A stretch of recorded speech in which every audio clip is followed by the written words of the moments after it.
continuación disertará Gustavo Polenta. Gustavo es bioquímico, magíster en Ciencia y Tecnología de Alimentos, doctor en Bioquímica Vegetal y especialista en calidad industrial de alimentos.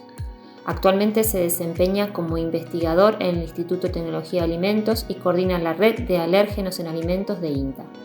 Buenos días, desde ya muchas gracias por la invitación a participar en esta jornada. Yo lo que voy a estar presentando, como figura ahí en el título, algunos avances en lo que es la gestión de alérgenos alimentarios.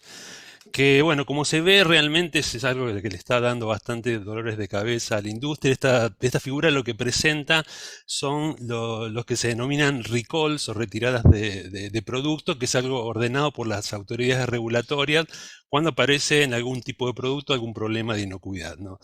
Estos son datos de Australia, como vemos año a año.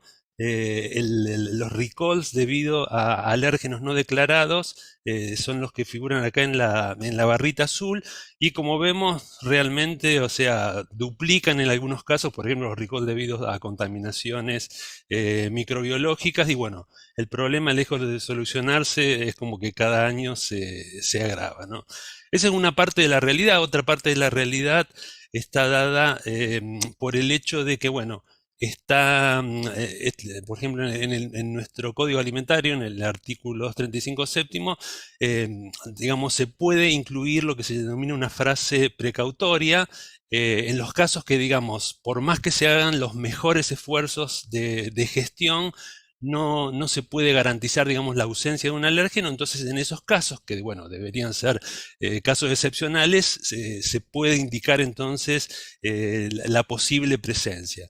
Pero como vemos en la práctica, digamos, hay un verdadero abuso de esto, obviamente por parte de las empresas para cubrirse del problema. Fíjense, qué sé yo, por ejemplo, acá contiene castaña de cayú, puede contener almendras, pistacho, maní, castañas, avellanas, nuez pecan. O sea, realmente todo esto crea un problema importante en los consumidores que tienen algún problema de alergia, y realmente también una falta de credibilidad en este tipo de sistemas, ¿no? Bueno, uno de los grandes problemas es que en la actualidad no existen, en la gran mayoría de las legislaciones, acá en esta tabla lo que se ve por las legislaciones o sea, las regulaciones relacionadas con alérgenos alimentarios para los distintos países. Bueno, acá están los alérgenos que están incluidos, y como se ve, no existen lo que se denominaría como valores umbral o límites máximos, ¿no? Salvo algunas excepciones, como el caso de Japón o Suiza. Y bueno, esto realmente es una parte del problema.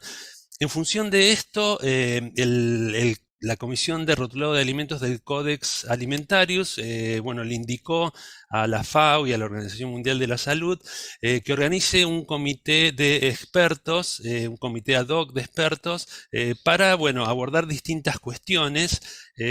Una de ellas, justamente, el tema este de los umbrales.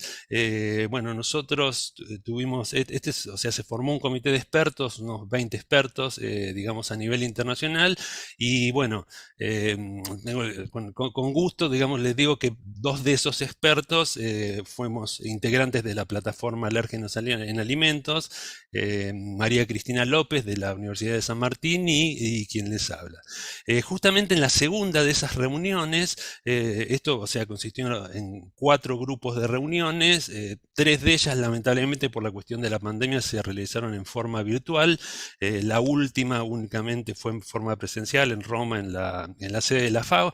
Entonces, en la segunda de estas reuniones, que se llevó a cabo entre el 15 de marzo y el 2 de abril del 2021, justamente se abordó este tema del establecimiento de valores umbrales, ¿no? O sea, básicamente la pregunta principal de esta reunión fue si era posible establecer valores umbral, o sea, lo que serían límites máximos o valores de referencia, para alérgenos alimentarios por debajo de los cuales entonces no se induciría una reacción adversa en la mayoría de los consumidores alérgicos.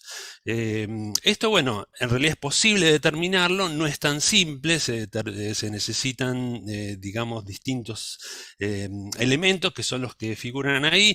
En primer lugar, una suficiente cantidad de datos que, bueno, en el caso de los alérgenos, a diferencia, por ejemplo, de los residuos de pesticidas o algún otro tipo de aditivo en donde se pueden utilizar animales de experimentación para hacer este tipo de evaluaciones, en el caso de alérgenos, los datos provienen de consumidores alérgicos, ¿no? Que deben ser expuestos, digamos, a lo que se denomina pruebas de provocación controlada, que en realidad este tipo de pruebas tienen un valor diagnóstico. O sea, cuando un médico quiere diagnosticar con certeza una alergia alimentaria, entonces, bueno, al paciente se lo va exponiendo a dosis crecientes del alérgeno que supuestamente se quiere determinar si esa persona es alérgica a este alimento, y bueno, se ve entonces a qué nivel de exposición reacciona. Y esto, bueno, estos datos, si bien para el médico le ayuda para fines diagnósticos, es interesante porque se obtienen valores cuantitativos, ¿no?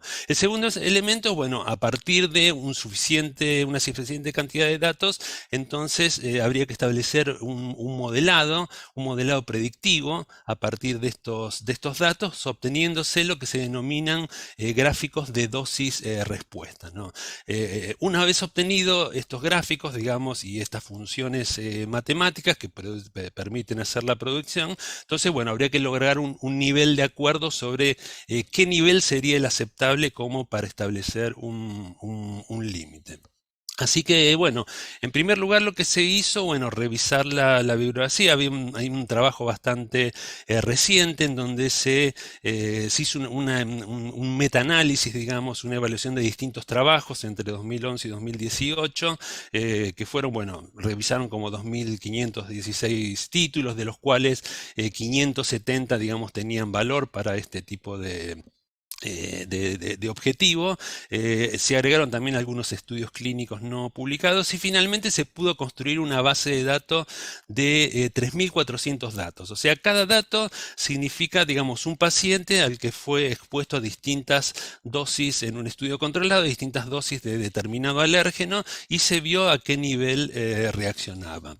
Uno de los problemas es que, bueno, los modelos paramétricos que se utilizan generalmente para este tipo de modelado, ninguno, digamos, se adaptaba perfectamente a los datos, ¿no? Lo cual esto, bueno, era un problema, así que esto por suerte pudo ser solucionado en también un estudio que se hizo bastante recientemente, en el 2021, en el cual, digamos, se diseñó un modelo que incluía, digamos, 5 de los modelos paramétricos de uso común y, bueno, permitía, digamos, una mucho mejor adaptación entonces a este tipo de modelos predictivos. Entonces, digamos, ya con toda esa cantidad de datos, con un modelo que se adaptaba mucho mejor, entonces en este trabajo lo que se hizo básicamente es establecer estas curvas de dosis respuesta para 14 alérgenos alimentarios, ¿no? O sea, básicamente lo que significa esta curva son curvas acumulativas, o sea, para cada uno de estos alérgenos, que es el que figura en cada uno de estos colores, bueno, representaría a una población de alérgenos a ese alimento, exponiéndolo a dosis crecientes. Bueno, se va viendo a cada dosis qué porcentaje de la población de alérgicos va respondiendo. Por ejemplo, qué sé yo, a este valor, bueno, respondería el 30% de las personas alérgicas, en este caso es la mostaza, ¿no? Así que, bueno, con estos datos, algo importante a tener en cuenta acá para que se vea la complejidad del problema. Por ejemplo, si tomamos, no sé, el caso del maní, hay aproximadamente unos 8 órdenes de magnitud entre la cantidad a la cual responde la parte más sensible de la población y la cantidad a la cual responde la parte menos sensible, ¿no? Como para que se vea la complejidad. Bueno, finalmente, digamos, estas curvas también, contando entonces con el modelo, se pudieron pasar entonces a una tabla en donde, bueno, acá en esta tabla está representada entonces las dosis o las cantidades, digamos, de proteína alergénica.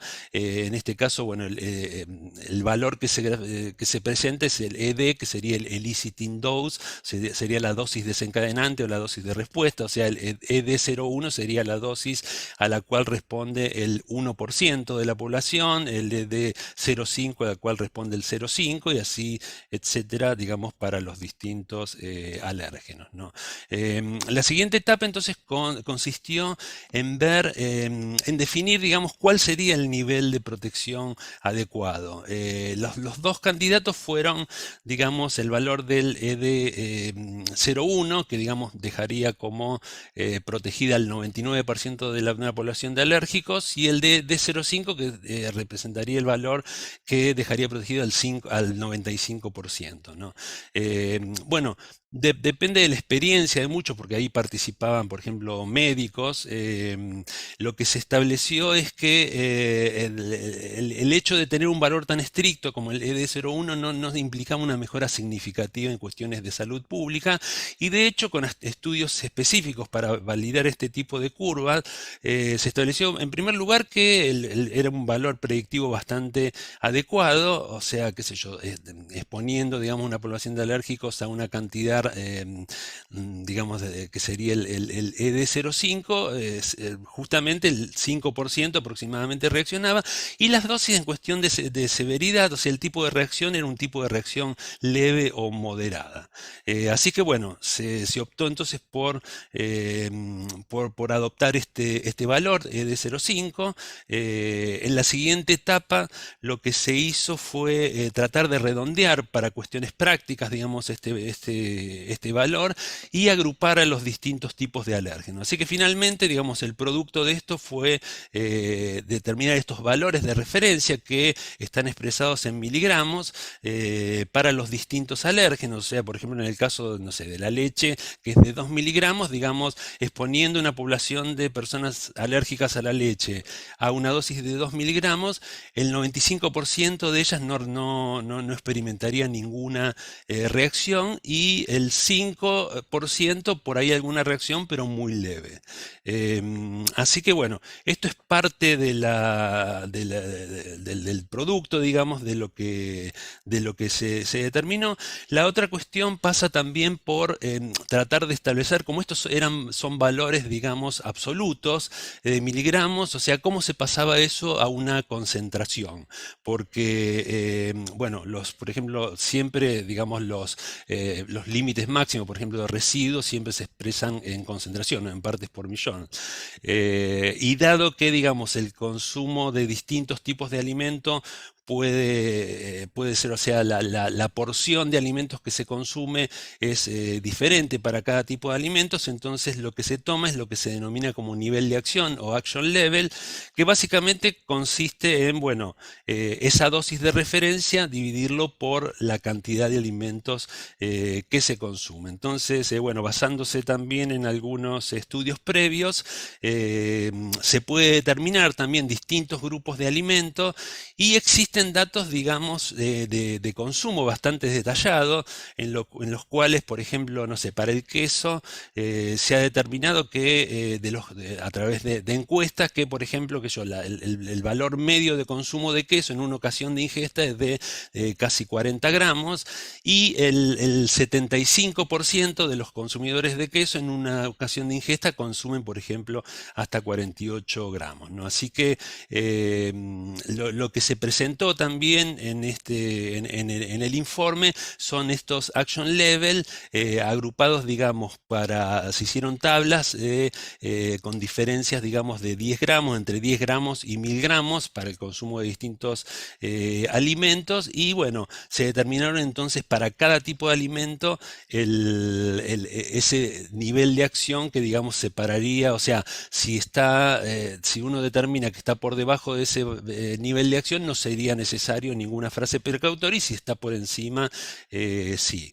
Así que, bueno, esto consideramos que va a ser de bastante ayuda, ¿no?, para una mejor gestión de alérgenos, también desde el punto de vista de las autoridades regulatorias, que si bien ya venían utilizando, digamos, si bien el valor teórico era cero, bueno, en distintos países, como en Suecia, como en Alemania, o como en Holanda, si ellos veían, digamos, por ejemplo, no sé, tomaban, no sé, iban a un supermercado, tomaban un alimento, lo analizaban, y si por más que, no que tuviera un cierto nivel de un alérgeno, pero ese nivel estaba por debajo de lo que hasta ese momento estaban determinados, digamos, como estos valores de referencia, ellos no tomaban ningún tipo de acción, ¿no? Así que bueno, ahora, digamos, van a poder contar con valores bueno, como esto es algo organizado, digamos, y probablemente va a tener su impacto en el códex alimentario, esto no va a tener, digamos, van a contar con información más armonizada, con valores más armonizados. Así que, bueno. Muchas gracias desde ya y esperamos, digamos, que esto realmente sea un avance que facilite y sobre todo contribuya a una mejor gestión de alérgenos en defensa, digamos, o en protección de los consumidores alérgicos. Así que muchas gracias.